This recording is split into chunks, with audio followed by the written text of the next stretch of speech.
What up, though, y'all? It's Chris. Appreciate you connecting with me today. And got my workout done and out of the way.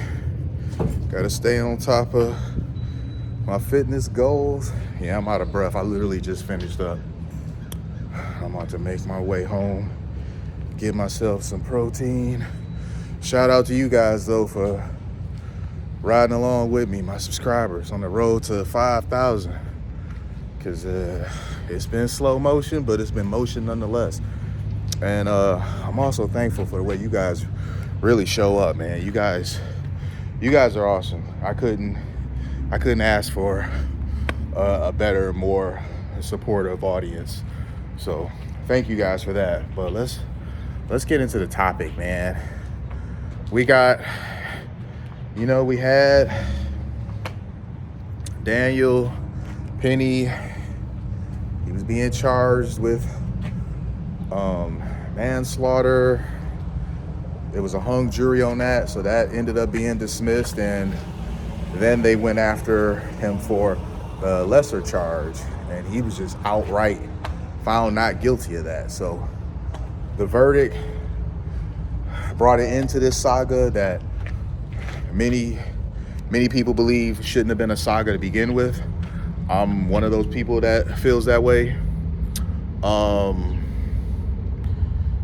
And now you got the aftermath. So the good thing about it is that New York citizens they've expressed frustration and disdain with the process without becoming violent and tearing up their city.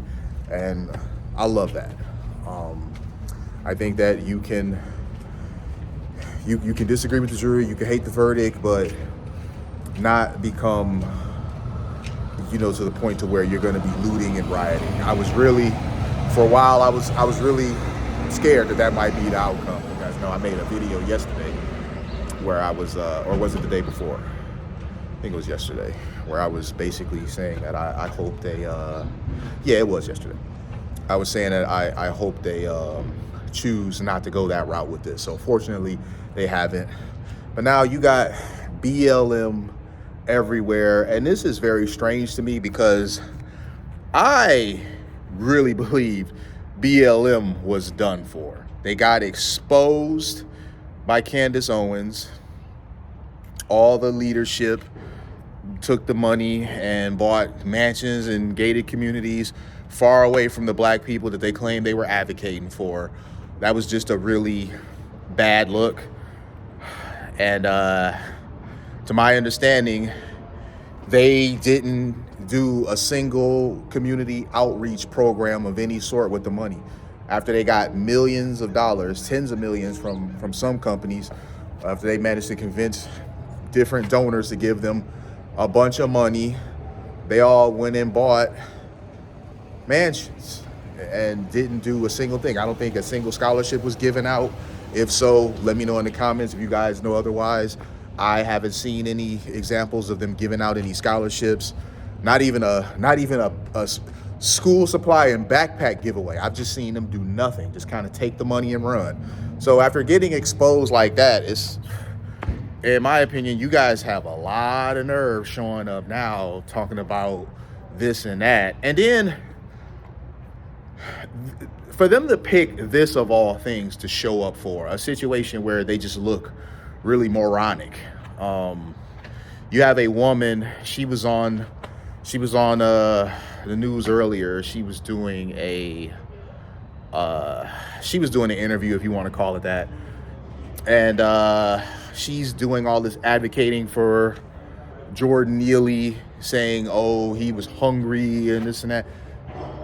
All these excuses for bad behavior. I mean, the guy was obviously having some sort of problem. He was strung out on some stuff, and he was acting the part of someone that was on drugs.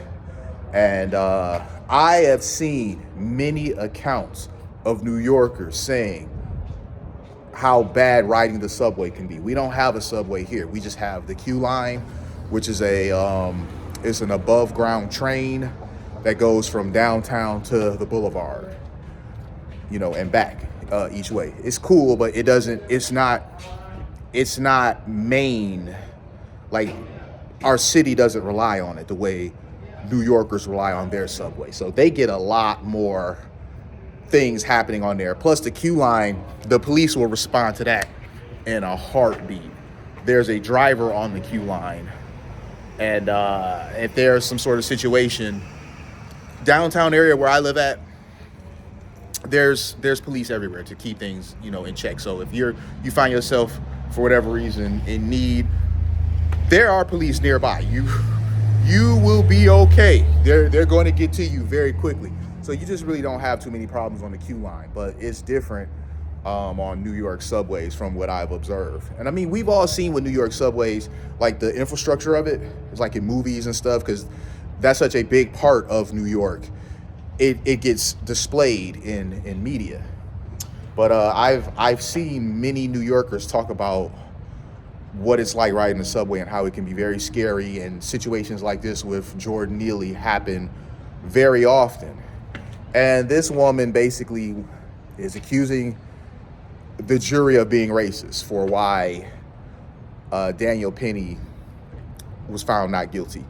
And he says, even though there was a black person on the jury, the whole jury was racist. And she said, yes. So the jury was racist, including the black person that was on the jury. And then when she realized how silly that sounds, she tried to walk it back and say there are black people who are anti-black and see black people as being dangerous no matter what. So the problem with this is that no matter what, if you disagree, they're going to find some way to vilify you. So the black person who was on the jury, who, like the rest of them, thought, okay, this was a man who stepped up and saved the day, he's anti-black. So he's not racist like the white folks were. He's just anti-black. So they conveniently chose the one black juror that they had. They conveniently chose an anti-black one. You see how you cannot reason with these people, the lengths that they're willing to go to stick to being wrong. They will die on a hill of being wrong. They will totally crash out on it and believe themselves to be a martyr the whole time. Even though you had a black person there assisting him in subduing Jordan Neely, you also had a black witness or two that testified at the trial. Were they all conveniently anti-black too? This is what I mean. Like, it's just silly. But we see instances of this happen every day, damn near. We see on social media, we see on YouTube, we see people doing things and nobody stopping them. We see people being accosted and nobody stopping them. People will just record it. And it's always asked in the comments, be it TikTok or YouTube or X, whatever it is, it's always asked in the comments, why are people just standing around recording? Why aren't you guys doing anything? But you see what happens when you do something? This is why people mind their own business. Because when you do what they tell you is right, him doing this is supposedly him doing what's right. When you do what they say is right, this is what happens to you. This is the experience that he's had. So the next time you guys see somebody say that in the comments of a video where somebody's being unruly or attacking somebody or whatever, and you see people like, why are you guys recording? Why aren't you guys doing anything? Why aren't you guys stopping them? Politely remind them of this situation. And yes, politely. You don't have to be rude and nasty. Politely remind them, like, hey, I mean, you guys say this sort of stuff, but when Daniel Penny stepped up to stop somebody that was, scaring him or whatever craziness he was doing. Like, dude was doing the most, man. When he stepped in to stop him, like literally every account there says that he protected the other train riders. I mean, this was deemed to be that he had the right to become, involved because he was protecting the public.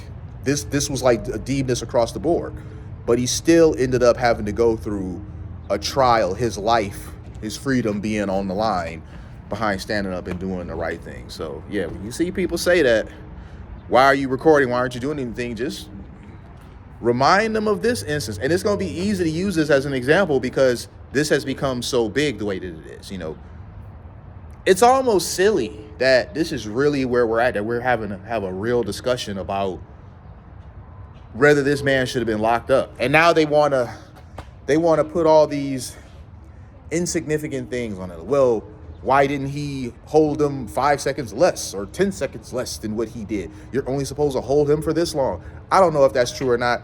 I don't know if she even knows if that's true or not. I don't know if she just Googled something and read it and is going on there with her Google Notes that she just crammed before going on live on that show or whatever and decided to spew all of this stuff. But a lot of the things that she was saying, she just sounded totally ignorant. I don't know this woman's name. I made it a point not to learn her name because some of these people, just like the BLM guy from yesterday, I saw what his name was, but I didn't want to repeat it. This woman, I didn't even want to know what her name was because I'm like, I'm not gonna repeat it. Some of these people, it's like they're just desperate to go viral, so they're gonna just crash out, regardless of how much of a fool they make of themselves, because they're just trying to go viral. But that's my thoughts on that, man. Thank you guys again. I'm tired. I'm about to give me some protein.